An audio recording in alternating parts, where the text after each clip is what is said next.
On the morning of March 6, 1945, at precisely 0742 hours, Corporal Clarence Smoyer found himself hunched down inside the turret of an M26 Pershing tank positioned in Cologne's debris-filled streets. Through his scope, he observed a German Panther tank crew rotating their powerful 75mm gun toward an intersection where a pair of American Sherman tanks had just come to a stop. Smoyer was 21 years of age.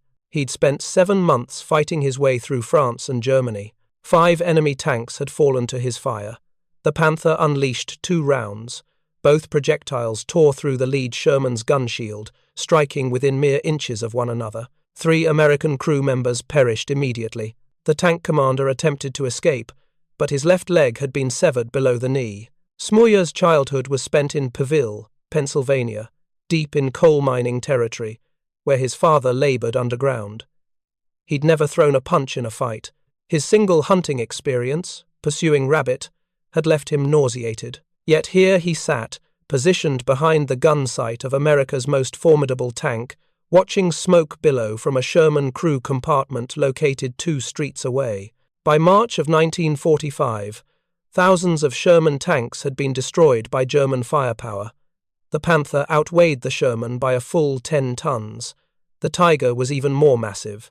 German 75mm and 88mm cannons could pierce Sherman armor at distances where American 75mm shells simply ricocheted off German steel plating. 3 months prior, during the Battle of the Bulge, American tank battalions had suffered devastating losses.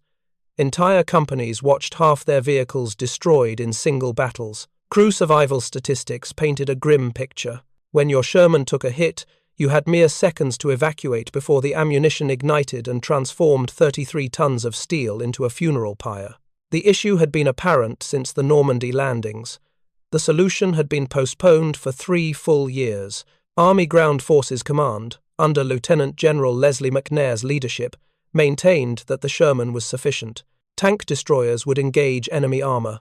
American military doctrine dictated that tanks provided infantry support and avoided tank-on-tank engagements. German doctrine took a different approach. Battlefield conditions proved otherwise. The Ordnance Department had developed a heavy tank design in 1942. The T-26 program generated numerous prototypes. Each new version incorporated additional armor, enhanced the main gun, and improved the suspension system. Each version also increased weight and mechanical complexity. McNair's staff turned down every proposal. The Sherman performed adequately in North Africa, they contended. Why repair something that wasn't damaged? By 1944, that reasoning was costing American tank crews their lives. The Battle of the Bulge altered everything. In December 1944, 400 German tanks, including Panthers and Tiger IIs, crashed through American defensive lines. Sherman crews demonstrated courage but died rapidly. Following the Ardennes offensive, nobody could maintain the fiction that the Sherman was adequate. In January 1945, the initial shipment of 20 tons 26E3 tanks, subsequently designated M26 Pershing, arrived at the Belgian port of Antwerp. General Omar Bradley distributed them between 2 experienced divisions. 10 went to the 3rd Armoured Division, 10 to the 9th Armoured Division. The tanks reached a maintenance facility near Aachen, Germany on February 17th. Division commanders selected their most skilled crews for training. The Pershing featured a different transmission system than the Sherman, though the controls were similar. Each crew discharged 28 rounds to become familiar with the 90mm main gun. The muzzle flash was more intense. The recoil was more powerful. The sound made your ears ring despite wearing the intercom headset. Smoyer recalled his initial test firing. A farmhouse stood 1,200 yards downrange. Major General Maurice Rose, commanding the 3rd Armoured Division, positioned himself 20 feet behind the tank alongside his staff officers. Rose had designated the target, the farmhouse chimney. Smoyer centered the reticle and pressed the trigger. The muzzle blast knocked Rose and every officer near him flat onto their backs. The chimney disintegrated into fragments. Rose got up, brushed dirt from his uniform, and smiled. Smoyer struck 2 additional chimneys at greater distances. Rose authorized the Pershing for combat operations. If you want to discover how Smoyer's experimental tank performed in Cologne's streets, please hit that like button. Every like assists us in sharing these forgotten stories with more people. Please subscribe. Back to Smoyer. The first Pershings engaged the enemy on February 25th near the Ruhr River. One was knocked out the following day by a concealed Tiger, but others destroyed German tanks at ranges where Sherman's would have been powerless. By early March, the 3rd Armoured was advancing toward the Rhine. Cologne occupied the western bank, a significant industrial city, Germany's 4th most populous, now reduced to a wasteland of rubble and smoke. 262. Allied bombing raids had transformed most of the city into broken stone and twisted metal. Only the twin spires of Cologne Cathedral remained standing, rising above the destruction like grave markers. On the morning of March 6th, Smoyer's crew received their assignment. They would spearhead the advance into Cologne's city centre. Their Pershing, one of only 20 inches all of Europe, would be first through every intersection, first to attract fire from every concealed anti-tank gun. Rose himself had selected them for the mission. It was meant to be an honour. Smoyer touched the small Bible in his breast pocket and observed the streets ahead, narrowing into shadows. The Pershing lurched forward at 0800 hours. Staff Sergeant Robert Early commanded from the turret. Corporal John Derrigy loaded the 90mm rounds. Private Homer Davis assisted on the bow machine gun. Private William McVeigh drove. Smoyer operated the main gun. They had functioned as a crew since September 1944, fighting through Normandy hedgerows and Ardennes snowdrifts in a Sherman. 3 weeks earlier, they received the Pershing. The crew named their tank Eagle 7 after the Philadelphia Eagles. Cologne had been Germany's 4th largest city, 1 million people before the war. Now, perhaps 40,000 remained, hiding in cellars and subway tunnels beneath mountains of rubble. The streets had become canyons of shattered masonry. 3-story apartment buildings had collapsed into roadways. Tram lines twisted skyward like metal vines. Every intersection provided a dozen firing positions for German Panzerfaust teams. Every basement window could conceal an 88mm anti-tank gun. The 3rd Armoured Division had entered Cologne's outskirts on March 2nd. 4 days of house-to-house combat followed. German defenders exploited the city's infrastructure against the Americans. Underground pedestrian tunnels connected basements across entire blocks. Soldiers called them mouse trails. German infantry would materialize behind American positions, attack, then vanish back underground before anyone could react. Snipers fired from church steeples and factory smokestacks. Anti-tank crews waited until American vehicles passed, then fired into the thin rear armor. The Pershing's advantages were clear. Its frontal armor measured 4 inches thick, double the Sherman's protection. The 90mm gun could penetrate any German tank at combat distance. But in urban warfare, those advantages mattered less. A Panzerfaust fired from 20 feet away disregarded armor thickness. Molotov cocktails dropped from 3rd-story windows landed on engine decks where armor was thinnest. The Pershing weighed 46 tons. Many Cologne bridges couldn't support that weight. Streets that Shermans navigated easily became traps for the heavier vehicle. Smoyer watched through his periscope as Eagle 7 rolled past the remnants of what had been a shopping district. Mannequins lay scattered among bricks and glass. A streetcar sat overturned, its windows blown out. Fire had consumed entire blocks. The smell of smoke and worse things crept through the tank's ventilation system. Every 40 yards, the Pershing halted while McVeigh checked for obstacles. Rubble could conceal mines. Shell craters could break a track. The radio crackled with reports from other units. Sherman tanks were clearing side streets. Infantry squads moved building to building. German resistance was lighter than anticipated. Most Wehrmacht units had withdrawn across the Rhine during the night. The bridges were rigged with demolition charges. German engineers awaited the order to destroy them. Only rear guard units remained west of the river. Volunteers who had sworn to fight to the last round. Eagle 7 rounded a corner and entered a broader avenue. The twin spires of Cologne Cathedral rose ahead, perhaps half a mile distant.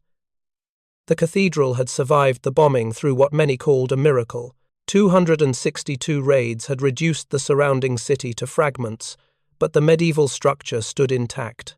Its Gothic towers served as navigation points for every unit in the city. Every map reference started from the cathedral. Every radio transmission mentioned the spires as a landmark. The Pershing advanced another block, then another. The streets grew wider as they approached the city centre. More dangerous too. Wide streets meant longer sightlines.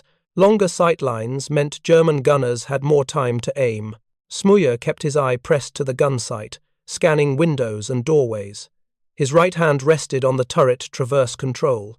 His left hand hovered near the trigger. At 0915 hours, the radio delivered new orders. German tanks were operating near the cathedral square. At least 2 Panthers confirmed, possibly a Tiger. American infantry had pulled back after taking casualties. Eagle 7 was to proceed to the cathedral area and eliminate enemy armor. Smoyer felt his mouth go dry. The Pershing had never faced a Panther in direct combat. Every crewman knew the statistics. Panther frontal armor was 5 inches thick. Its 75mm gun could penetrate 6 inches of steel at 1,000 yards. In North Africa and Normandy, single Panthers had destroyed entire American platoons. The Pershing's engine rumbled as McVeigh increased speed. The cathedral spires grew larger through the periscope. Somewhere ahead, German tank crews were waiting. Eagle 7 approached the cathedral district at 0930 hours. The streets narrowed again. Buildings that still stood rose 4 and 5 stories, creating urban canyons where sunlight barely reached the pavement. Smoky haze from morning fires drifted between the ruins. McVeigh slowed the Pershing to walking speed. The 46-ton tank made less noise at low throttle, but every revolution of the treads still echoed off the masonry walls. Smoyer rotated the turret slowly, covering the left side of the street while Davis watched the right through his bowgun periscope. The 90mm main gun swung across storefronts and alley mouths. Empty windows stared back like eye sockets in a skull. This section of Cologne had been a commercial district before the war. Department stores, cafes, office buildings. Now it was a maze of collapse and shadow, where any doorway could hide a Panzerfaust team. The radio transmitted in short bursts. 2 companies of American infantry were pinned down 3 blocks east of the cathedral. German machine gun fire from multiple positions. Mortar rounds falling on their location. They needed armor support, but no Shermans could reach them. The approach streets were blocked by rubble.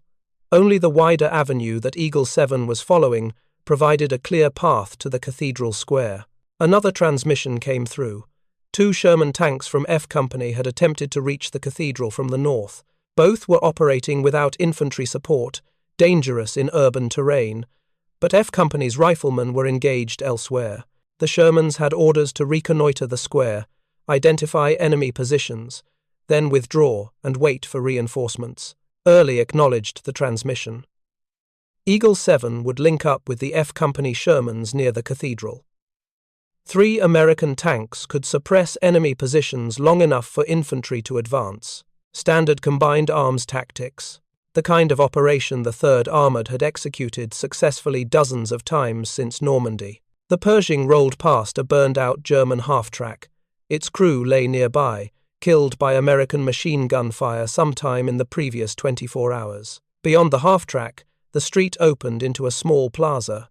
A fountain stood in the center, dry and pockmarked with shell fragments. The avenue continued straight ahead toward the cathedral spires. At 0947 hours, Smoyer heard the sound through his headset. 2 rapid booms, heavy caliber, echoing from somewhere ahead. Then silence. Then a 3rd boom. Tank gunfire. Definitely tank gunfire. The characteristic crack thump of high-velocity rounds hitting armor plate followed a moment later. The radio erupted with frantic transmissions. F Company Sherman had been hit. Crew bailing out. 2nd Sherman taking fire. German tank position unknown but close to the cathedral. All units advised. Panther operating in cathedral vicinity. Early's voice came through the intercom, calm despite the situation. Eagle 7 would continue forward. They were the only American tank in position to engage. The F Company Shermans were likely destroyed or disabled. Infantry couldn't advance while a German tank controlled the square. The mission hadn't changed. Eliminate enemy armor. McVeigh shifted gears. The Pershing accelerated slightly, still slow by open field standards, but faster than the careful pace they'd maintained.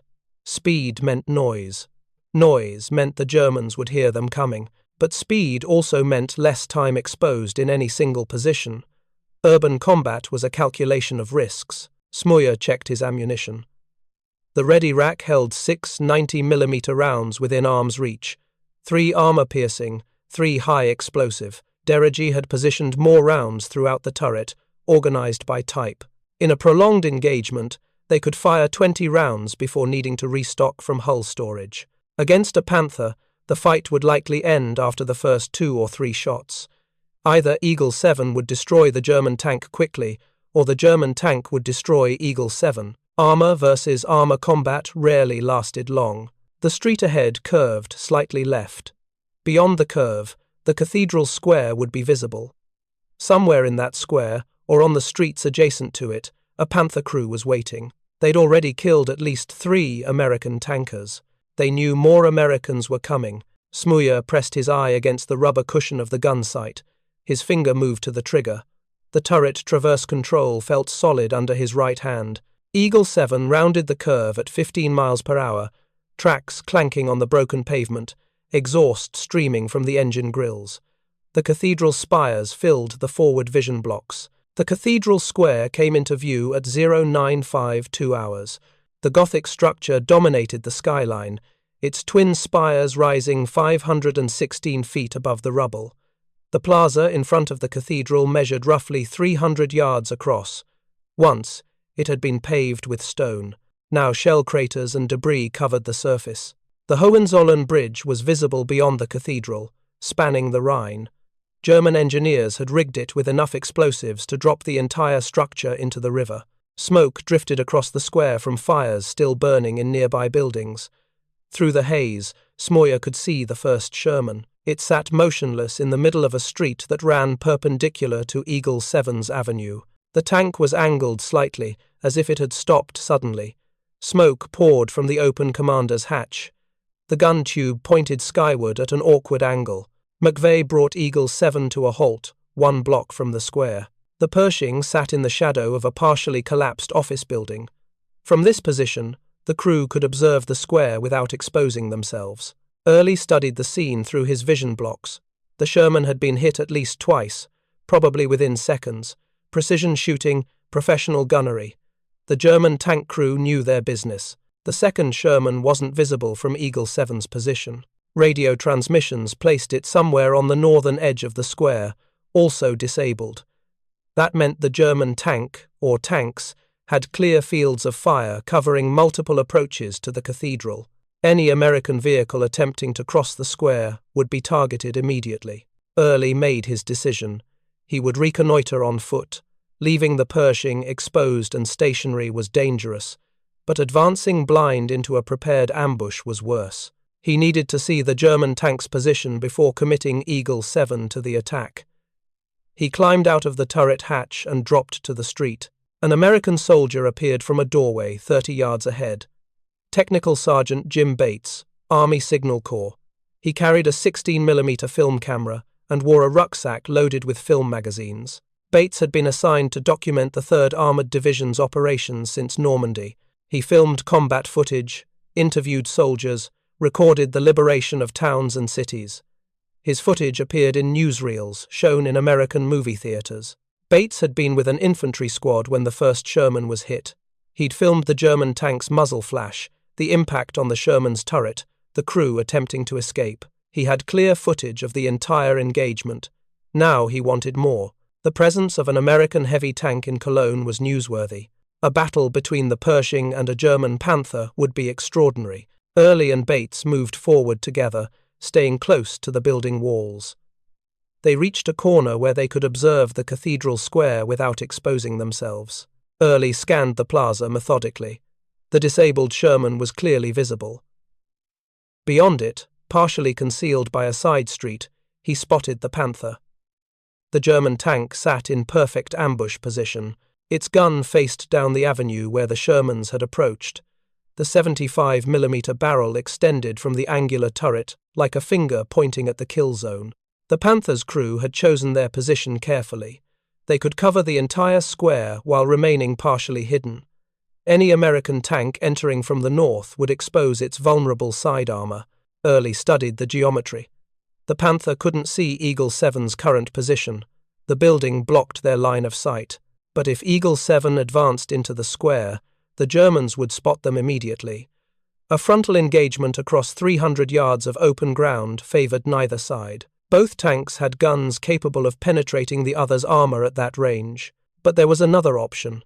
A side street ran parallel to Eagle 7's avenue. If the Pershing could loop around the block, they might approach from the west.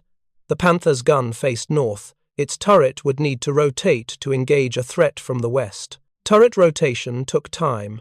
Not much time, perhaps 3 or 4 seconds. But enough for one shot. Early returned to Eagle 7. He explained the plan through the intercom. They would advance down the parallel street. At the intersection closest to the cathedral, they would turn left and enter the square. The Panther would be to their right, roughly 90 degrees from Eagle 7's gun. Smoyer would have a clear shot at the German tank's side armor. The thinnest armor. The killing shot, McVeigh acknowledged. Dereji loaded an armor-piercing round. Davis readied the bowgun. Smoyer rotated the turret until the main gun pointed right, anticipating the angle they'd need when they reached the intersection. The Pershing's engine revved. The 46 tons of steel began moving. Bates positioned himself in a second-story window, overlooking the cathedral square. His camera was ready. Eagle 7 rolled toward the intersection, where a Panther crew waited. Eagle 7 entered the side street at 0958 hours. The avenue was narrower than the main approach, barely wide enough for the Pershing's bulk. Building fragments littered the pavement. McVeigh navigated around a crater, keeping the tank moving at steady speed. Too slow, and they'd be an easy target. Too fast, and Smoyer couldn't aim properly. The intersection ahead appeared through the driver's vision blocks. Beyond it, the cathedral square opened to the right. Smoyer kept his eye pressed to the gun sight, watching the angle where the Panther would appear. His finger rested on the trigger. The turret was already traversed 90 degrees right. When they cleared the corner, the German tank should be directly in his sight picture. Should be. Combat never matched the plan exactly. 50 yards from the intersection. 40 yards. 30. McVeigh maintained speed. The engine noise would alert the Panther crew. The Germans would hear the Pershing before they saw it. But sound took time to locate. Direction was difficult to determine in the echoing streets. The German commander would need seconds to identify the threat. 20 yards. The Pershing's bow emerged from the side street into the intersection. McVeigh's periscope gave him a limited view to the right. He saw the Panther immediately. The German tank sat exactly where Early had described, perhaps 110 yards away. The distance was point-blank range for a 90mm gun, but the Panther's turret was moving. The long gun barrel was rotating toward them. Someone in the German tank had spotted the Pershing faster than expected. McVeigh made a split-second decision. He didn't stop the tank. Stopping would make Eagle 7 stationary. A stationary tank was a dead tank. He gunned the throttle instead. The Pershing lurched forward into the intersection, crossing the German tank's line of fire. Smoyer saw the Panther appear in his sight. The angular turret, the long gun, the dark muzzle swinging toward him. Every instinct screamed that he was looking directly down the barrel of a 75mm cannon that could penetrate his armor at this range. Training took over. Smoyer didn't wait for the Pershing to stop. American tanks rarely fired on the move. The gun wasn't stabilized. Accuracy dropped significantly when the vehicle was moving, but stopping meant dying. He compensated for the motion, led the target slightly, and squeezed the trigger. The 90mm gun fired at 0959 hours and 12 seconds. The armor-piercing round crossed 110 yards of open space in a fraction of a second. It struck the Panther's turret face just below the gun mantlet. The impact was visible even through the muzzle flash and smoke.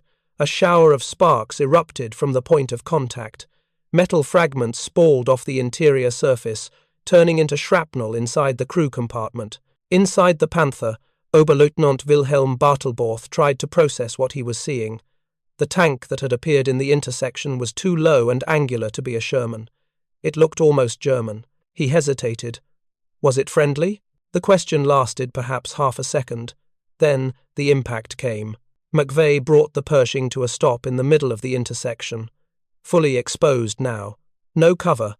But stationary meant Smoyer could aim properly. Dereji already had another armor-piercing round in his hands. The breech was open. He slammed the round home and locked the breech. Smoyer hadn't taken his eye from the sight. The first shot had hit high. Good hit, but not catastrophic. The Panther was still operational. He adjusted his aim point lower, targeting the hull side just below the turret ring. The Panther's side armor was thinner than the front, 40 millimeters instead of 80. The 90mm gun could penetrate 40 millimeters easily. He fired again at 0.95, 9 hours and 17 seconds. The second round struck the Panther's right side, penetrating the armor plate and continuing through the crew compartment. The projectile exited through the left side armor, leaving 2 holes the size of dinner plates. Inside the tank, systems began failing. Hydraulics ruptured. Ammunition ignited. Bartlebourth threw open his hatch and jumped. He landed on the street behind the Panther, away from the Pershing. 3 other crewmen followed, scrambling out of hatches as smoke began pouring from the engine compartment. 1 man didn't make it out. Smoyer fired a third time at 0.95, 9 hours and 23 seconds. The round struck low on the turret, just above where the hull met the turret basket. Fire erupted from the impact point. Flame spread quickly, fed by leaking fuel and burning hydraulic fluid. Within seconds, the entire Panther was engulfed. In the second-story window, Jim Bates kept his camera running. He'd captured the entire engagement, 45 seconds, from the first shot to the Panther burning. The film showed everything. The Pershing entering the intersection, the German gun rotating, the muzzle flashes, the impacts, the crew bailing out. Smoyer sat back from the gun sight. His hands were shaking. The Panther was destroyed. Eagle 7 was intact. Everyone in the crew was alive. The Pershing had proven itself. The Panther burned for the next 3 hours. Ammunition continued cooking off inside the hull, sending sparks and fragments into the air. By noon, the fire had consumed everything flammable. The turret sat at an odd angle, heat-warped and blackened. The bodies of German soldiers lay scattered around the cathedral square. Infantry that had been supporting the Panther had withdrawn across the Rhine when their armor support was destroyed.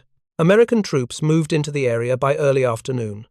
Bates descended from his observation post and approached Eagle 7. The crew stood outside the Pershing, smoking cigarettes and checking the tank for damage. They'd taken no hits. The Panther had never fired. Bartlebourth's hesitation had cost his crew those critical seconds. Bates filmed the crew posing near their tank.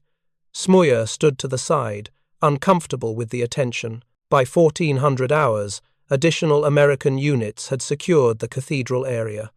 Engineers began checking the Hohenzollern Bridge for demolition charges. Infantry squads cleared buildings methodically. Resistance was light. Most German forces had retreated during the engagement with the Panther. The sound of heavy tank guns in the city centre had told them their defensive position was collapsing, but the battle for Cologne wasn't finished. German units still held portions of the city east of the cathedral. Isolated strongpoints needed to be eliminated. Eagle 7 received orders to continue the advance. The crew remounted. McVeigh started the engine. The Pershing rolled deeper into the ruined city. At 1,432 hours, Eagle 7 entered a narrow street blocks from the cathedral. Buildings rose on both sides, creating a corridor barely wider than the tank itself. Ahead, the street opened into a small intersection. Beyond the intersection, the route continued toward the Rhine riverbank. A black automobile appeared suddenly from a side street, racing across the intersection. The car was moving at high speed, weaving between debris. To Smoyer, it looked like a staff car. German officers used similar vehicles to move between command posts. In urban combat, any unidentified vehicle was a potential threat. Civilians had been evacuated weeks ago. Anyone still in Cologne was either a combatant or supporting the German war effort. Smoyer opened fire with the coaxial machine gun. Tracer rounds streaked across the intersection. Several hit the car's body panels, glass shattered. But the vehicle didn't stop. It continued across the intersection, disappearing down another street. At the same moment, from a concealed position to Smoyer's left, a German Panzer IV fired its machine gun at the same car. The tank sat hidden behind a partially collapsed building, invisible to Eagle 7. Its crew had also spotted the automobile and engaged. The combined fire from both tanks raked the vehicle. The car jerked to a stop. The driver slumped over the wheel. A passenger door opened. A figure fell onto the street and didn't move. Smoyer saw the muzzle flash from the German tank, a Panzer IV, older model, probably a Mark IV Ausf. H, not as dangerous as the Panther, but still capable of destroying a Sherman. Against a Pershing, the odds favoured the American tank, but the Panzer's position was good. It had cover. Eagle 7 sat exposed in the street. The German tank began to withdraw, backing deeper into its concealed position behind the collapsed building. Smoyer could see only the front portion of the hull, not enough to guarantee a killing shot. The Panzer disappeared completely behind the rubble. McVeigh tried to maneuver the Pershing for a better angle, but the narrow street limited movement. The building that concealed the German tank was a 4-story residential structure. The front facade had collapsed, but the rear portion still stood. Interior walls were visible through the gap. The Panzer was somewhere behind those walls, repositioning for another shot. Smoyer made a decision. He couldn't see the German tank, but he could see the building. He rotated the turret until the 90mm gun pointed at the base of the standing wall section. The high-explosive round in the breech was designed to destroy fortifications and buildings. He aimed for the corner support where the wall's structural integrity was weakest. The gun fired at 1,434 hours and 48 seconds. The high-explosive round detonated against the brick and concrete. The explosion removed a section of the corner support approximately 6 feet wide. For a moment, nothing happened. Then physics took over. Without the corner support, the entire wall section lost stability. 4 stories of masonry and wooden beams began to collapse inward. The building fell onto itself in a cascade of dust and fragments. Tons of rubble crashed down, filling the space where the Panzer IV had been concealed. The noise echoed through the street like thunder. Dust clouds billowed outward, obscuring visibility for several seconds. When the dust cleared, the building was gone. In its place sat a mountain of broken stone and twisted metal. Somewhere beneath that pile, a German tank sat buried. Inside that tank, one 8-year-old machine gunner Gustav Schäfer and his commander had seconds to escape before the rubble sealed them inside. Schäfer and his tank commander clawed their way out of the Panzer IV through the turret hatch.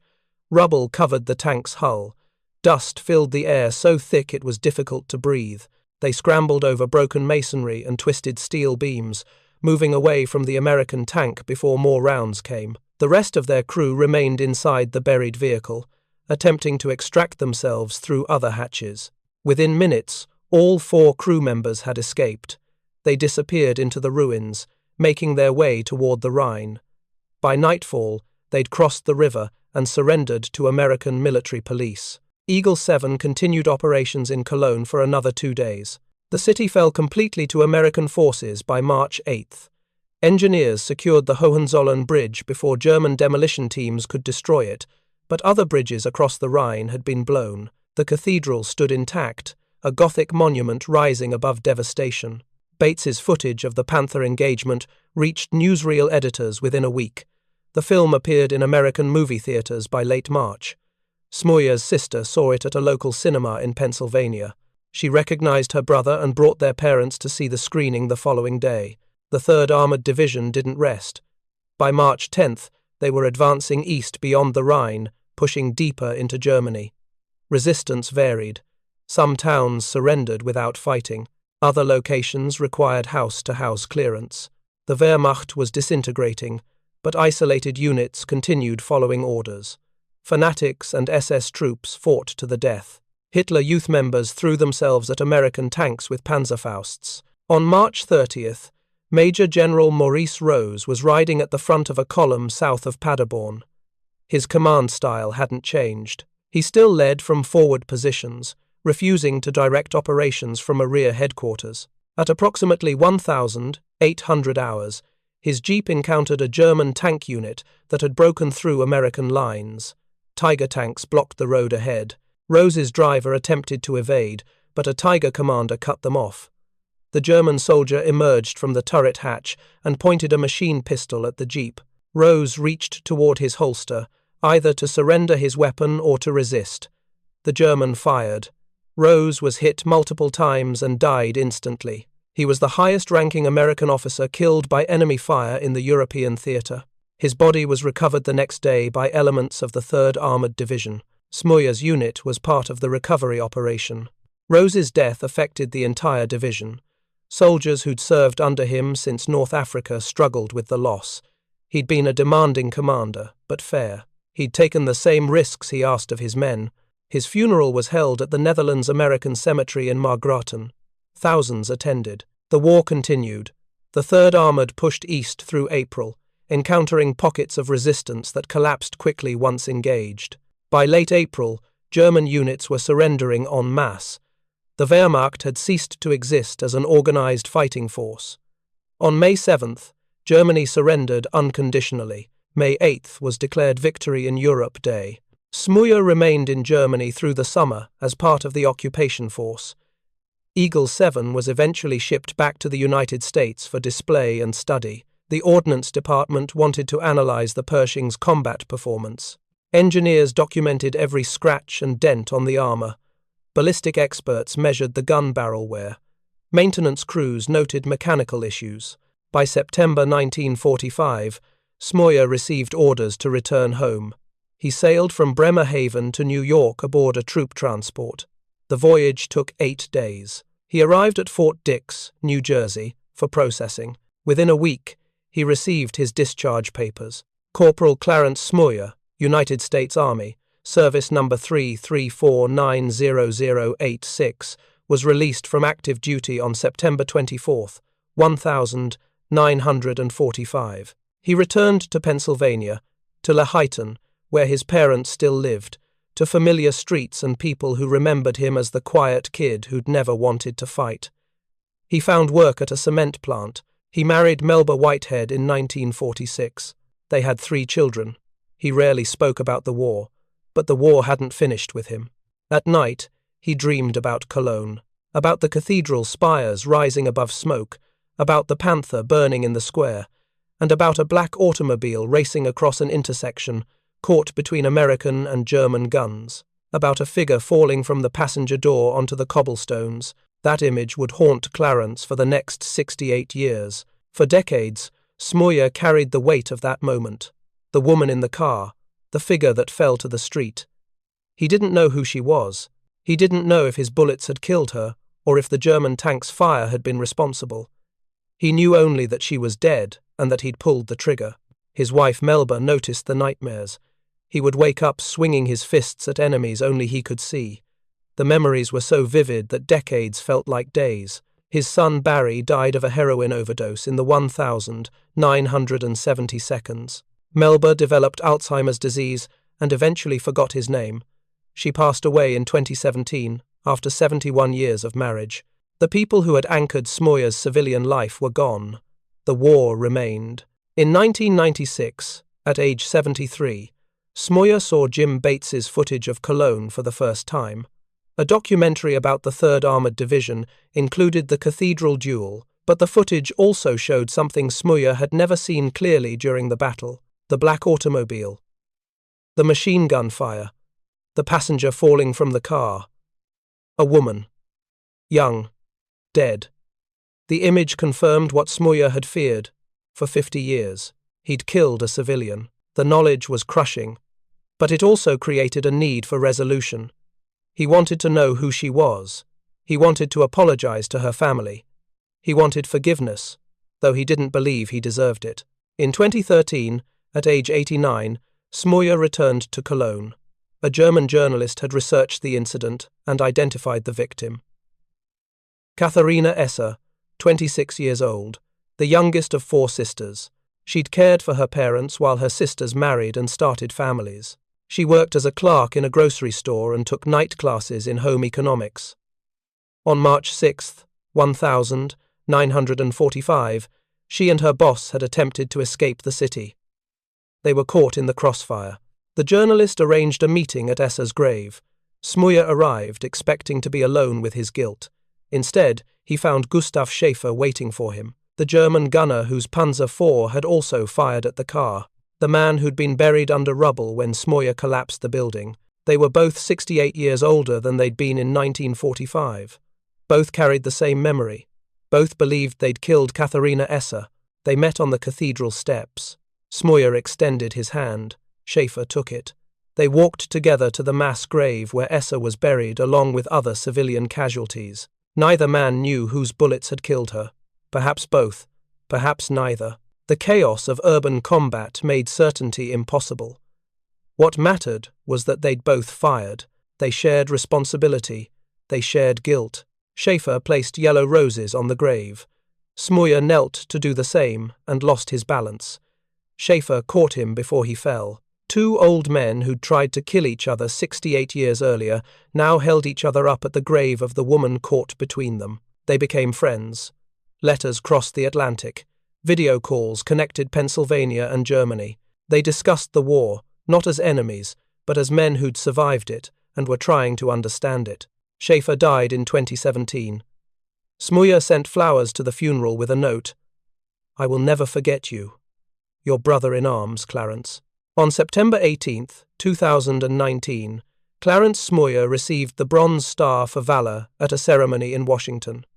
He was 95 years old, the last surviving member of Eagle 7's crew. The other crew members received their medals posthumously. Their families accepted on their behalf. Clarence Smoyer died on September 30, 2022, at his home in Allentown, Pennsylvania. He was 99 years old. Every March 6 since 2013, yellow roses have appeared on Katharina Esser's grave in Cologne. Someone remembers. Someone still apologizes. The Panther still sits in front of Cologne Cathedral in old photographs, burning. The Pershing that destroyed it sits in the National Armor and Cavalry Museum. The film footage still exists. 45 seconds that changed how America understood armored warfare. But the real story was never about tanks. It was about men who went to war, killed because they were ordered to, and spent the rest of their lives trying to make peace with what they'd done. If this story moved you the way it moved us, do me a favor. Hit that like button. Every single like tells YouTube to show this story to more people. Hit subscribe and turn on notifications. We're rescuing forgotten stories from dusty archives every single day. Stories about tank gunners who never wanted to fight but became the best at what they did. Real people, real heroism, real guilt, real redemption. Drop a comment right now and tell us where you're watching from. Are you watching from the United States, United Kingdom, Canada, Australia? Our community stretches across the entire world. You're not just a viewer. You're part of keeping these memories alive. Tell us your location. Tell us if someone in your family served. Just let us know you're here. Thank you for watching, and thank you for making sure Clarence Smoyer and Katharina Esser don't disappear into silence. These people deserve to be remembered, and you're helping make that happen. Claude is AI and can make mistakes. Please double-check responses.